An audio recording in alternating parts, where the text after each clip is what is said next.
ditaruh di paling atas, di paling puncak ya, di salah satu ujung. Kalau menambahkan, demikian pula kalau mengambil ya, kalau mengambil juga demikian, kita juga ngambilnya dari yang paling atas. Itu yang bisa kita ambil adalah yang terakhir kali diletakkan, gitu ya. Jadi yang bisa diambil adalah yang terakhir kali ditaruh. Lalu kalau kita mau menambahkan ya ditaruh di paling ujung ya, ditaruh di paling ujung. Jadi setelah posisinya itu setelah elemen atau objek atau data yang ditaruh terakhir kali gitu ya. Nah tentunya di tumpukan itu kita tidak bisa menyisipkan. Jadi kalau menyisipkan kita nggak bisa itu menyisipkan kayak menyisipkan apa buku, misalnya buku di rak buku itu. Kalau kita menyisipkan buku di rak buku ya, bukan ditumpukan ya. Itu kan kita bisa menyisipkan ini. Di antara buku yang ada di situ kita sisipkan. Nah, kalau ditumpukan susah ya, susah. Kalau tumpukannya ringan ya mungkin masih mungkin ya, tapi kalau tumpukannya itu misalkan berupa lembaran marmer gitu ya, 1 meter kali 1 meter gitu, lah mau nyisipin itu bagaimana ya, susah ya. Oke, jadi kita mulai tumpukan.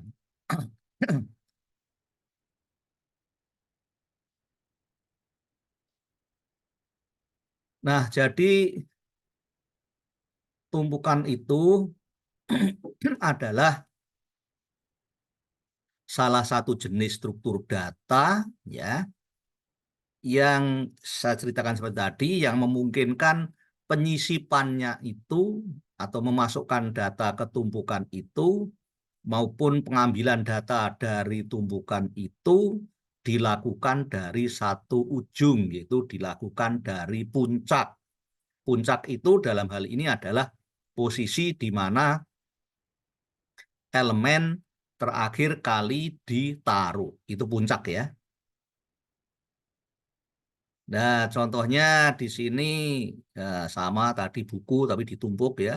Bukan ditaruh di rak buku yang berjajar begitu, tapi ditumpuk. Oke, nah ini gambaran dari tumpukan yang pertama kali, yang paling atas itu adalah tumpukan yang masih kosong, jadi tidak ada objek yang ada di situ, jadi tidak ada data yang ada di situ, tidak ada elemen yang ada di situ ya. Kalau tumpukan di bawahnya itu sudah berisi 3 objek, yaitu objek A, B, C. Nah, sesuai dengan eh, filosofi dari tumpukan, maka tentunya ini yang masuk pertama kali adalah A, lalu disusul B, lalu terakhir adalah C, gitu ya. Ya. Nah, demikian pula kalau kita mengambil dari tumpukan yang terdiri dari 3 elemen ini, yaitu elemen A, B, dan C itu, kalau kita ngambil dari sini, maka yang bisa diambil pertama kali adalah C tentunya. C. Jadi kita nggak bisa ngambil B sebelum C-nya itu sudah diambil duluan. Sebelum C-nya itu diambil terlebih dahulu. Demikian pula kita nggak bisa ngambil langsung A sebelum B dan C-nya itu sudah tidak ada di tumpukan ini. Nah, begitu. Ya, jadi eh, tumpukan itu bersifat C itu last in ya, tapi first out berarti LIFO ya. Last in, first out. Jadi yang terakhir kali ditaruh itu yang pertama kali dikeluarkan. LIFO. Kan ada LIFO, ada FIFO gitu ya.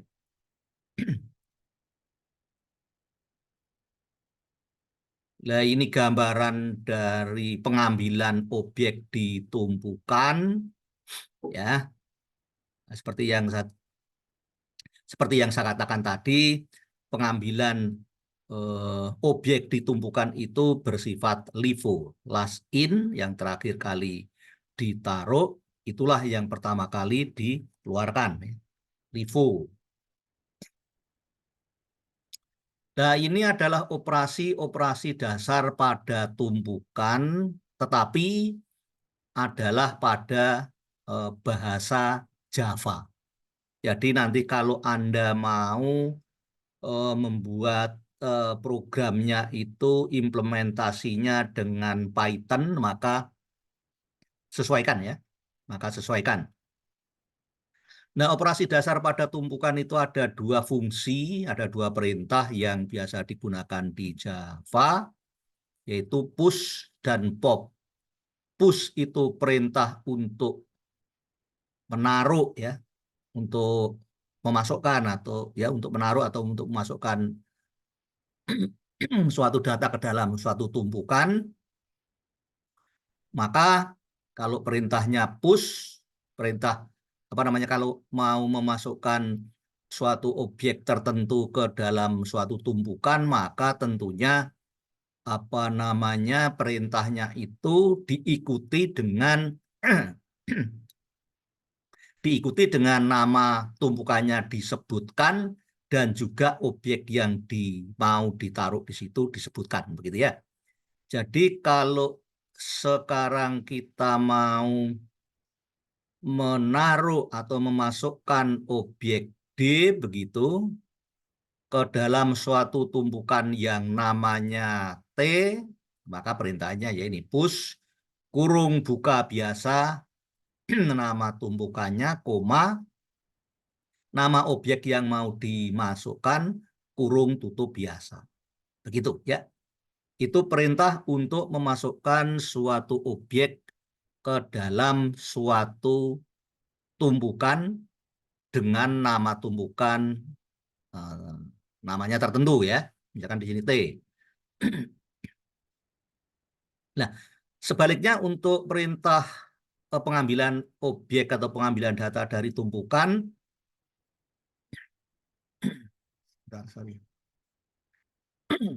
kalau mau mengambil data dari tumpukan, karena kalau mengambil data dari tumpukan itu otomatis data yang terambil itu data yang paling akhir dimasukkan atau data yang ada di paling puncak, gitu ya. Maka perintah pop itu adalah hanya perintahnya itu dituliskan, terus diikuti nama tumpukannya.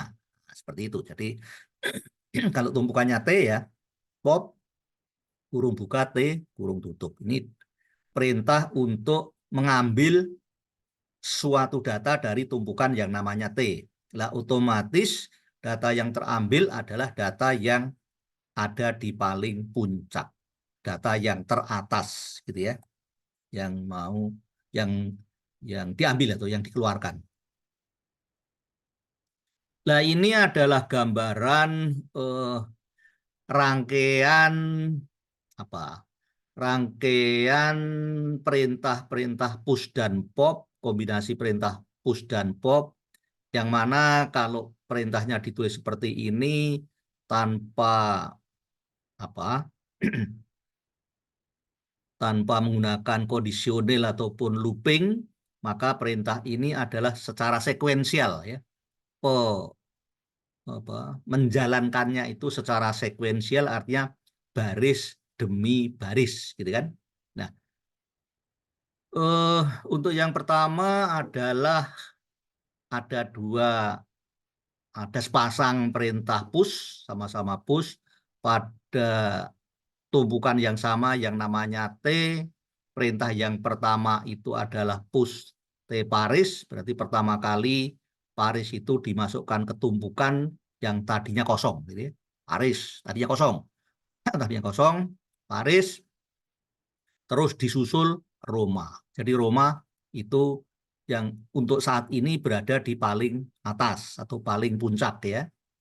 Terus selanjutnya di tumpukan yang berisi dua data yaitu Paris dan Roma tadi, sekarang ada perintah pop di tumpukan itu. Otomatis berarti Roma dikeluarkan dari tumpukan, berarti tinggal Paris ya, tinggal Paris. Nah, selanjutnya di dilanjutkan perintah push lagi, London yang dimasukkan berarti tadi tinggal Paris, berarti selanjutnya dimasukkan London. Berikutnya lagi ada push lagi Ghana, berarti setelah London adalah Ghana. Jadi tumpukan yang terjadi sekarang seperti ini, yaitu datanya adalah Paris, London, Ghana. Gitu ya. Nah, berikutnya masih ada rangkaian perintah lagi secara sekuensial, yaitu disusul dua perintah push secara sekuensial. Ini push yang pertama itu adalah Roma, push yang berikutnya Vienna, berarti dari tumpukan yang tadinya objeknya atau datanya itu Paris, London, Ghana, berikutnya lagi ditambahi Roma, ditambah yang paling atas adalah Vienna. Nah, dan selanjutnya di sini ada 3 perintah pop berturut-turut, ya. Maka 3 perintah pop ini adalah 3 perintah secara berturut-turut untuk mengambil 3 objek dari tumpukan yang berisi 5 objek ini, 5 data ini ya. Ada 3 perintah pop, berarti pertama kali Vienna dikeluarkan, lalu yang kedua adalah Roma, yang ketiga adalah Ghana. Jadi tinggal Paris sama London isi tumpukannya. Tinggal Paris sama London. Lah yang terakhir ada perintah push lagi Swiss. Berarti tumpukannya menjadi Paris, London, Swiss. Nah, seperti itu ya. Oke, jadi itu perintah. Jadi perintah apa namanya? Perintah utama ya istilahnya ya, atau fungsi utama yang dipakai di tumpukan itu ya push dan pop itu ya. Push dan pop itu. Nah, berikutnya ini adalah aplikasi-aplikasi ditumpukan, artinya ini ada beberapa permasalahan di dalam kehidupan sehari-hari yang yang apa namanya? Penyelesaiannya itu menggunakan tumpukan. Yang penyelesaiannya itu menggunakan tumpukan. Yang pertama, misalnya membalik string ya, membalik string. Membalik string, string itu kita tahu, string itu adalah kumpulan karakter ya, kumpulan karakter tidak harus bermakna. Kalau kata itu bermakna, gitu kan kata. Tapi kata itu string, tapi string belum tentu kata. Jadi string itu kumpulan karakter, jadi bisa kumpulan huruf, bisa kumpulan kata, bisa kumpulan kalimat, tidak juga harus bermakna. Nah, itu string ya. Nah, sebagai contoh di sini, jadi kita membalik string ya, kita membalik string ya. Contohnya ya yang simple aja contohnya ya. Tapi kalau nanti untuk praktek di tugas kelompok itu ya jangan cuma 1 atau 2 kata yang dibalik ya. Kalau bisa satu halaman yang ambil dari internet, jadi ada beberapa alinea, 4-5 alinea gitu, lalu dimasukkan ke dalam program yang sudah di-run ya, itu sebagai input beberapa alinea itu, lalu di-enter keluar apa hasil pembalikan string dari string yang diinputkan tadi gitu. Nah, apa namanya? Jadi untuk menyelesaikan masalah ini dibantu dengan salah satu alat di sini adalah menggunakan tumpukan. Nah, tumpukan. Nah, caranya bagaimana? Caranya adalah misalkan ini kasur ya. Jadi kita siapkan tumpukan kosong. Lalu dari string yang namanya kasur ini kebetulan bermakna, itu kita apa namanya? Kita ambil hurufnya satu-satu atau kita baca yang kita baca itu terus kita masukkan ke tumpukan. Jadi yang kita masukkan pertama kali kita masukkan kita masukkan karakter-karakternya itu dari karakter paling kiri ke tumpukan, ke stack ya. Jadi yang dimasukkan pertama kali adalah K, berikutnya A, berikutnya S, berikutnya U, berikutnya R.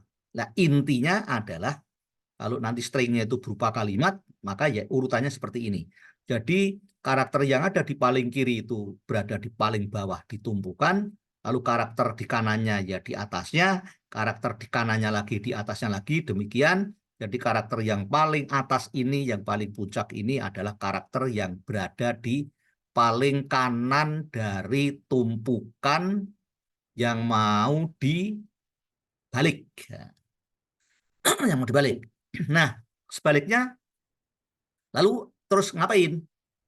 Katanya mau balik string. Nah, caranya bagaimana? Maka dari tumpukan ini diambillah eh, objek-objek ini atau data-data ini, kalau dalam hal ini adalah karakter-karakter ini atau huruf-huruf ini ya, kita ngambil ya seperti sifatnya tumpukan tadi, berarti yang bisa diambil itu adalah data yang berada di paling puncak, satu persatu ngambilnya sampai habis. Lalu ya berarti kita ambil, yang bisa kita ambil adalah huruf yang paling puncak, yang berada di paling puncak berarti R. R ditulis posisinya paling kiri. Lalu setelah RU ditulis di kanannya R tadi. Lalu S diambil, ditulis di kanannya U. Lalu A diambil, ditulis di kanannya S, ya kan? Lalu K diambil, ditulis di kanan, ditulis harus ditaruh lah ya, ditaruh lah karena ini objek ya, ditaruh di kanannya A. Nah, maka hasil pengambilan huruf dalam hal ini huruf secara umum adalah objek atau data ya. Maka urutan eh, huruf ini rusak ini ya, kalau ini dibaca rusak, ini adalah hasil pembalikan string dari string kasur tadi. Nah, seperti itu ya, idenya seperti itu. Idenya seperti itu. Nah, gampang ya, gampang. Cuman kalau ini membalik string ini adalah sebagai salah satu tugas, salah satu nomor di tugas kelompok tugas satu, tugas kelompok tugas satu. Oh ya, nanti di akhir pertemuan ini nanti akan kita apa namanya? Jangan lupa nanti ingatkan ya. Eh, Pembuatan kelompok, kelompok ya. Jadi akan dibikin berapa kelompok, terus setiap kelompok ada berapa mahasiswa, terus cara memilihnya bagaimana nanti akan kita bahas setelah kita selesai menyampaikan materi ini. Nah, jadi kembali ke sini, membalik string itu ya seperti ini ya. Nah, idenya seperti ini. Nah, jadi nanti ini membalik string itu adalah sebagai salah satu nomor tugas satu, tugas kelompok ya, membalik string. Nah, nanti inputnya jangan hanya satu kata atau dua kata atau lima kata gitu. Jangan ya. Tapi inputnya itu bisa ambil dari internet berupa berita gitu ya. Berita apa terakhir ini berita tentang apa. Diambil, nah di situ kan ada beberapa alinea ya. Beberapa alinea sebagai input ya. Dan programnya adalah program yang Anda bikin itu berupa program dinamis. Artinya ya, artinya bahwa eh, apa namanya? Programnya itu atau data apa namanya? Inputnya itu bukan ditulis di listing program ya, bukan ditulis di listing program, tetapi inputnya itu di ditaruh di layar atau ditulis dari keyboard gitu ya. Setelah program yang Anda buat itu di-run. Setelah program yang Anda buat itu di-run, terus minta. Programnya minta. Nah, mintanya dengan kalimat bagaimana? Ya Anda yang buat. Yang buat kalimatnya itu kan ya. Kalimatnya kan tergantung Anda terserah Anda. Kalimatnya mau dibuat seperti apa. Nah, gitu kan. Apa kalimat perintah yang bagaimana, yang tegas atau bagaimana, atau kalimat permintaan, permohonan atau bagaimana gitu. Boleh. Ya, jadi programnya itu nanti program apa? Semua tugas di struktur data itu adalah program dinamis. Artinya nanti untuk sebagai contoh program yang ini nanti ya, Anda membuat dengan Python katanya atau Java ya. Anda buat programnya, setelah Anda teliti ternyata tidak ada bug dan di run ternyata jalan gitu ya. Artinya programnya secara logika ya. Secara ini sudah benar, secara sintak sudah benar karena tidak ada kesalahan, jalan. Nah, begitu di run muncul, masukkan kalimat atau masukkan string yang ingin Anda balik. Nah, gitu kan, titik dua. Ya. Nah, berarti kan minta input ya. Nah, Anda baru memasukkan input ke itu, ke layar komputer. Anda boleh ngetik secara manual dari keyboard, tapi boleh juga Anda langsung ngopi kan, ngopi dari suatu file begitu kan, dari internet boleh ngopi, copy terus ditaruh di layar, di layar monitor laptop Anda kan. Nah, setelah kalimat atau setelah string yang mau dibalik itu ditaruh di layar eh, laptop gitu, baru di enter, enter kan, lalu muncul bawahnya eh, string hasil dari proses pembalikan, nah, atau apa kalimatnya yang enak, Eh, atau hasil dari pembalikan string adalah titik dua, muncul, muncul ya, muncul hasilnya muncul. Jadi tidak perlu ada proses apapun di situ. Yang penting apa hasilnya itu benar, hasilnya benar. Jadi Anda bayangkan apa namanya inputnya nanti adalah berbagai macam jenis ya. Mungkin cuma satu baris ya, satu baris itu paling sederhana. Mungkin satu alinea kan bisa banyak baris ya. Mungkin dua alinea. Kalau dua alinea itu ada dua kemungkinan eh, antara alinea satu dengan alinea dua itu ditulis seperti nulis seperti biasa, artinya antara alinea satu dan alinea dua itu tidak dipisahkan oleh baris kosong. Nah, akan ada yang nulis begitu ya. Jadi alinea satu selesai ditulis, langsung alinea dua tanpa dipisahkan baris kosong. Nah, gitu kan? Atau juga ada alinea dengan alinea berikutnya dipisahkan oleh baris kosong. Nah, seperti itu. Makanya program yang Anda bikin nanti harus bisa melakukan pembalikan string berbagai macam input yang ada. Baik alinea dengan alinea itu rapat, tetap rapat seperti penulisan seperti ini biasa ini. Misalkan ini ada dua alinea, misalkan katakanlah ya, ini dua alinea gitu misalkan, tapi rapat nih, eh, nggak ada pemisah antara alinea ke satu dengan alinea kedua, nggak ada pemisah seperti itu. Nah, tapi juga kadang-kadang ada pemisah, ada satu baris kosong antara alinea satu dengan alinea kedua. Nah, gitu ya. Nah, program yang Anda buat nanti tentunya bisa melayani apapun inputnya, jadi sebanyak apapun inputnya, mungkin inputnya itu sampai 10 alinea misalkan ya, bayangkan ya, atau 5 alinea, atau dan seterusnya.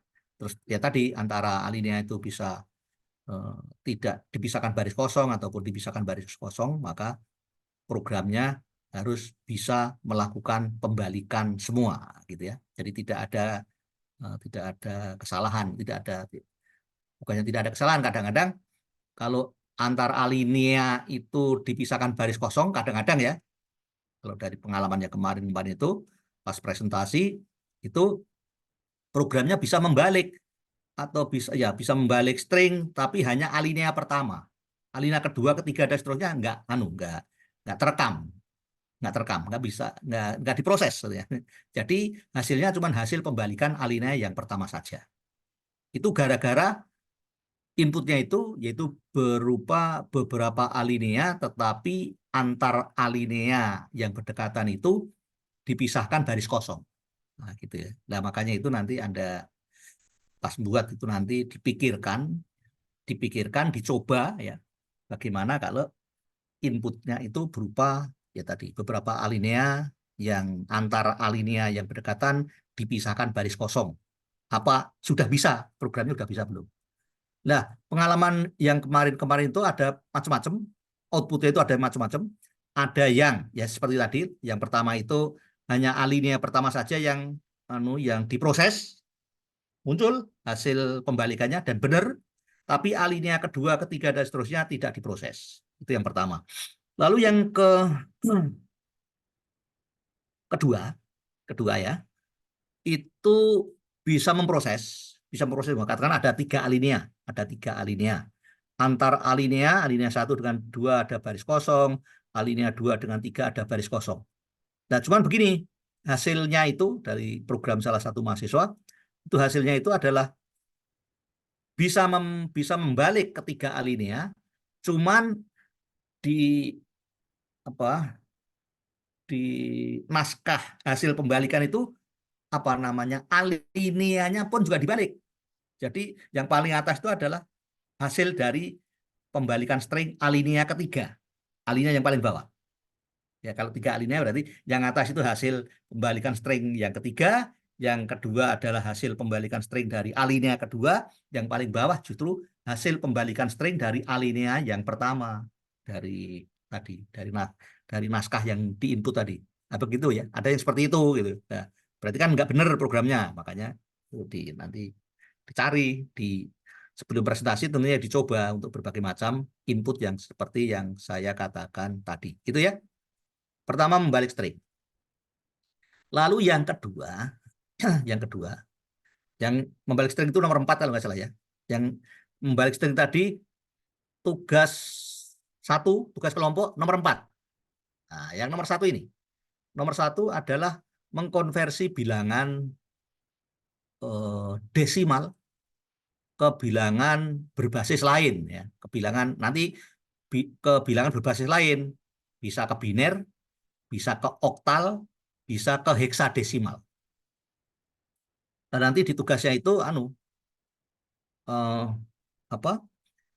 Mengkonversi bilangan desimal ke 3 bilangan berbasis lain. Jadi eh, outputnya adalah bilangan biner, bilangan berbasis 8 oktal, dan bilangan berbasis 16 heksadesimal.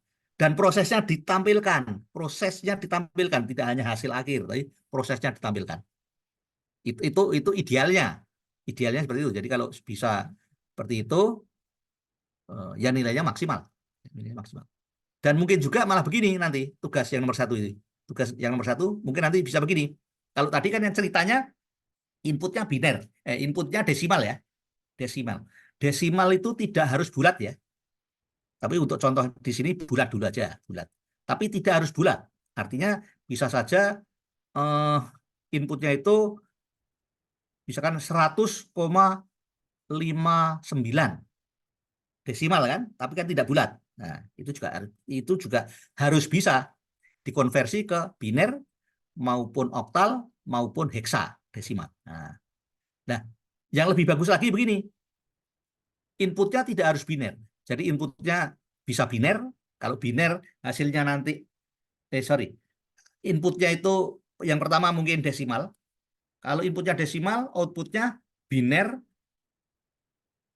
oktal, heksa. Ya, mungkin inputnya biner. Kalau inputnya biner, outputnya desimal, oktal, heksa. Kalau inputnya biner. Mungkin inputnya oktal, bilangan berbasis 8. Inputnya bilangan berbasis 8, maka outputnya desimal, biner, dan heksa. Mungkin inputnya heksa. Outputnya desimal, biner, oktal. Nah, gitu. Kalau bisa begitu, itu lebih bagus ya. Lebih bagus. Nah, lebih bagus ya. Nah, sekarang prosesnya bagaimana nih? Proses apa namanya? Mengkonversi, ini sebagai contoh di sini adalah bilangan desimal, dari bilangan desimal ke bilangan biner, jadi pembaginya 2 nanti.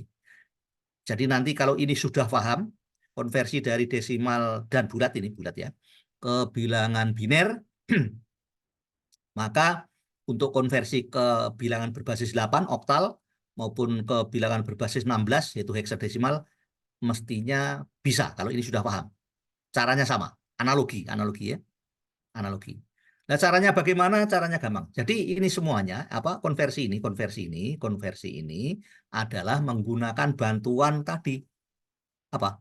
Menggunakan bantuan tumpukan, Lah, tumpukan membantunya di mana? Nah, Anda lihat di sini contohnya. Oke, mungkin algoritmanya dulu aja ya. Ini algoritma dulu. Jadi kalau anak